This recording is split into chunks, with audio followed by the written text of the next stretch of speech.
Kwa kocha Miguel Gamondi kuchaguliwa kwa kaimu kocha mkuu wa kikosi cha timu ya taifa ya Tanzania,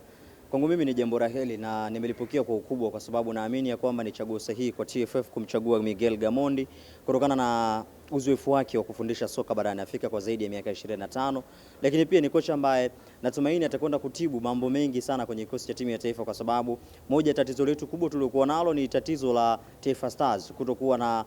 umakini ama ule ukari ama tunasema makali katika eneo la ushambuliaji ambalo mara nyingi mwalimu Hemed Morocco alikuwa akilizungumzia, lakini kwa sasa kulingana na falsafa mwalimu Miguel Gamondi litaenda kutibika, kwa sababu ni mwalimu ambaye anaamini zaidi katika kucheza mpira safi, mpira wa burudani, lakini pia si mpira wa burudani tu, bali mpira wa burudani ambao unaleta impact ya kuwa na matokeo moja kwa moja ya timu kupata matokeo mazuri. Kwa hiyo moja ya karata nzuri ambayo tumeifanya kupitia TFF ni hii ya kumchagua kocha Miguel Gamondi kwa kocha wa timu ya taifa ya Tanzania. Lakini pia mchezo wa Kuwait ni mchezo ambao unakwenda